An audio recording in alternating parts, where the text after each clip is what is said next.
Two important things, री wrestle pro and नैन के साथ पॉडकास्ट आ चुका है। अगर आपने नहीं देखा तो link is in the description. और साथ ही साथ भाई कल भी कमेंट्री होने वाली है। यस, मंडे नाइट रॉ के टाइम पे हम लोग लाइव स्ट्रीम करने वाले हैं इसी चैनल पर सुबह 5:30 बजे से 8:30 बजे तक।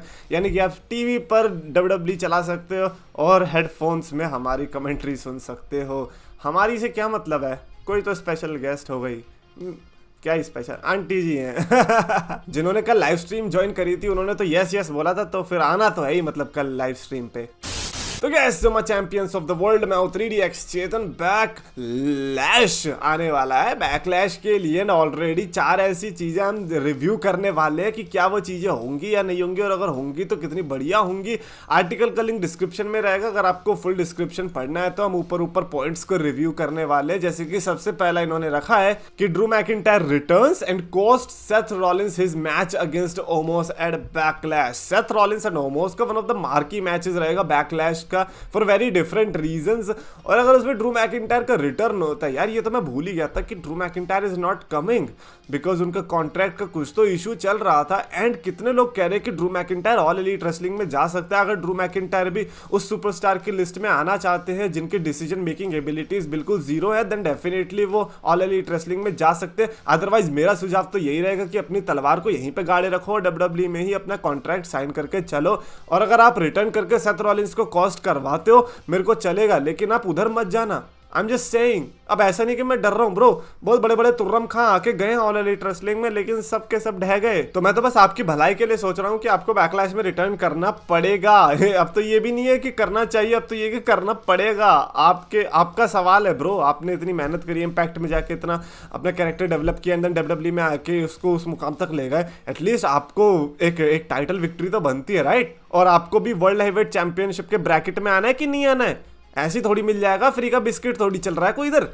तो Drew McIntyre versus Seth Rollins की राइवलरी अगर यहाँ से स्टार्ट होती दिखाई देती है, which is a great thing to be honest. Seth Rollins and McIntyre, I mean बहुत अच्छा प्रोग्राम रहेगा। At least it is better than Seth Rollins versus the Mizo.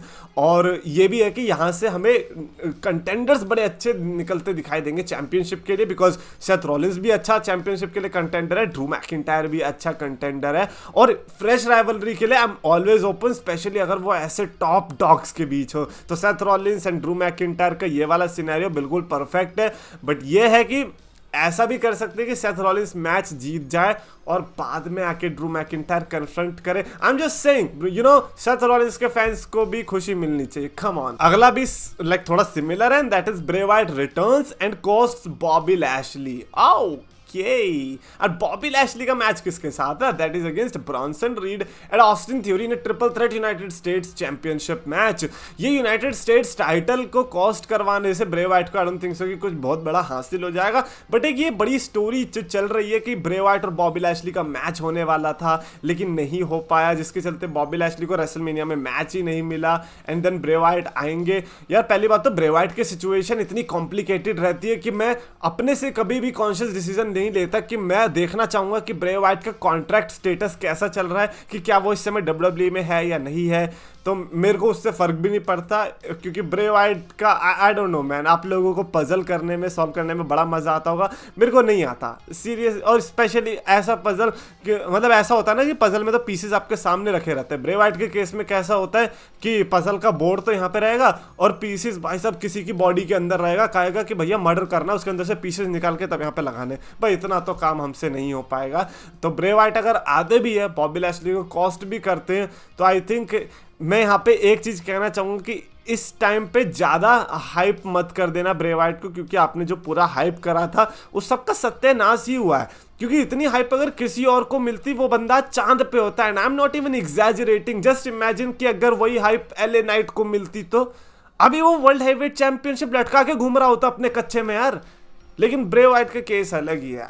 I think कि यहाँ पर एकदम लाल बत्ती होनी चाहिए ब्रे वाइट के लिए कि यार अगर अब कुछ नहीं कर पाए तो भाई आना भी मत दोबारा से। No disrespect to Bray Wyatt, but it is what it is. अब कब जमाना चला गया ब्रो ये समझ लेना। ब्रे वाइट का यहाँ पर आकर बॉबी लैशली को कोस्ट करवाना, बस अंकल हाउडी को घर पे रख देना। भाई क्यों इतने दिमाग खराब कर रहे हो हमारा यार, हैं? बंदों के एग्जाम्स तो हाँ, तुमने एग्जाम के टाइम पे अंकल हाउडी को बुलाया था यार। अब अपना एग्जाम सॉल्व करेंगे कि तुम्हारे ये क्वेश्चन पेपर? पागलपंती। अगला इन्होंने रखा बेली टर्न्स ऑन ईओ स्काई। यार बेली को मत टर्न करवाओ प्लीज, भगवान के नाते प्लीज। मैं चाहता हूँ कि ईओ स्काई टर्न हो या डकोटा स्काई टर्न हो, मैं चाहता हूँ कि बेली बेबी फेस बने। अब लोग कहेंगे कि नहीं यार बेली बेबी फेस तो बड़ी बुरी थी। अरे बुरी कैसे थी, नज़रों का खेल था, बस कोई किस नज़र से देख रहा था। लेकिन फिर भी मेरे को ऐसा लगता है कि बेली अगर बेबी फेस बनेगी तो पागल थोड़ी है कि वो 2017-18 वाली बेली बनेगी। वो थोड़ी बनना है उसको, वो बनेगी सही वाली बेली, मतलब मस्त वाली, समझ रहे हो? तो ये हालांकि काफ़ी अनरियल एक्सपेक्टेशंस लेके चल रहे हैं हम। मेरे को नहीं लगता कि ऐसा अभी कुछ देखने को मिलने वाला है, स्पेशली बेली के कैरेक्टर से जिस तरीके से मैंने पिछले 2 हफ्ते में नोटिस किया है, लग रहा है कि उसके ऊपर ही टर्न ऑन होने वाला है ईओ स्काई और डकोटा स्काई की तरफ से। ये मेरी प्रेडिक्शन है। And finally Solo Sikoa lay waste to the Usos at Backlash, यानी कि ऊसोस में पेलम पेल हो जाएगी। अबे ये बैकलैश तो बहुत दूर की बात हो गई, मेरे को तो लगा इस रॉ में ही हो जाएगी। बट खैर हमें देखने को मिलने वाला है 6 man tag match at Backlash, Riddle, Owens and Sami versus अपना ये ब्लड लाइन के तीनों मेंबर्स। अब मैच हारते हैं तो सेंस बनाता है, बट एक तो ये भी बात है कि यार रॉ में फिर कैसे करेंगे ये अटैक। मतलब मैं तो ये सोच रहा हूँ कि जब मैच इनका क्या बोलते हैं रेसलमेनिया बैकलैश में है तो ये पहले से कैसे प्लान कर रहे थे। मतलब पॉल हेमन क्यों कह रहा था सोलो सिकोआ को कि यार आज तो बजाने का टाइम आ चुका है, क्या वो हमें ही सैबोटाज करने की तो कोशिश नहीं कर रहा? क्या वो सैमी ज़ेन और केविन ओवेंस को ये दिखाने की तो कोशिश नहीं कर रहा कि हम सैमी ज़ेन को मारने वाले, बट अल्टीमेटली वो सैमी ज़ेन और केविन ओवेंस को ही मारने वाले थे? मेरे को ये लगता है क्योंकि मैच तो बैकलैश में, लेट्स से कि अगर ऊसोस पर अटैक कर भी दिया तो फिर बैकलैश में किस नज़र के साथ वो लड़ने वाले? एक साथ तो फिर आएंगे नहीं वो। तो मेरे को लगता है कि रॉ में अटैक करने का टाइम तो बहुत अच्छा है, बट अभी तो लगता नहीं, मेरे हिसाब से बैकलैश ही अब वो अच्छा टाइम होना चाहिए कि जब इनके बीच में अटैक हो। इनफैक्ट मैं तो ये भी कहूंगा कि ऊसोस को सोलो सिकोआ को अटैक करना चाहिए। Why not? 2 बंदे उधर हैं और उन्होंने एक तो मैं ऊसोस को एक जेन्युइन एडवाइस देना चाहूंगा कि टीवी देखना शुरू करो, तुम्हें पता तो चले क्या क्या हो रहा है तुम्हारे पीछे। टीवी देखते नहीं है, बस ऐसे ही आ जाते मुंह उठा के ऊसोस। नहीं भाई टीवी देखो, पता चलेगा कि ऊसोस और पॉल हेमन क्या, सॉरी सोलो सिकोआ और पॉल हेमन क्या खिचड़ी पका रहे हैं। खैर जो चारों स्टिपुलेशंस हमने यहाँ पे रखी है except for the belly one, I think अगर ऐसा होता है तो बैकलैश कुछ अच्छा हमें बिल्डअप दे सकता है आगे के नाइट ऑफ चैंपियंस या अपनी स्टोरी लाइन्स के लिए। और ब्लड लाइन के लिए तो बहुत ज़रूरी है कि उसमें कुछ तो बिल्ड हो बैकलैश में। ये ना हो कि 6 मैन टैग मैच था, ख़त्म, थीम सॉन्ग बज गया, जाओ अब घर जाओ। नहीं ऐसा नहीं चलेगा, हमें चाहिए कुछ दम खम वाला मेन इवेंट जिसमें स्टोरी लाइन में कुछ इजाफा हो, कोई एक दूसरे को बजाए। एंड मैं केविन ओवेंस और सैमी ज़ेन के टर्न वाली बात नहीं कर रहा हूँ, ये तो करते ही रहते हैं यार। इनका तो जब जन्म हुआ था तभी से टर्न कर रहे हैं एक दूसरे के ऊपर। मैं चाहता हूँ कि ऊसोस कब सोलो पर टर्न करे। और यार ये भी हो सकता है कि जिमी और जे में से कोई एक ऊसो जो है टर्न हो जाए, और अगर ये हो गया ओह शिट, क्योंकि फिर एक बड़ा मेन इवेंटर हमें मिल सकता है। अगर जे ऊसो के ऊपर जिमी ने टर्न कर लिया, मतलब जिमी, सोलो, पॉल हेमन और रोमन एक साथ और जे अलग, तो ये भी बहुत अच्छी डील होने वाली है। आई रियली होप कि कुछ ऐसा ही हो रेदर देन कि ऊसोस के ऊपर टर्न हो रहा है। एनीवेज कमेंट्स में लिखकर बताना अपने thoughts regarding any of the situation. साथ ही साथ कल मिलेंगे हम मंडे नाइट रॉ की कमेंट्री में, अभी आप सुन सकते हो जाके, पॉडकास्ट लिंक रहेगा डिस्क्रिप्शन में। तब तक के लिए इस वीडियो को लाइक करो, शेयर करो और चैनल को सब्सक्राइब करो अगर आप नए हो तो।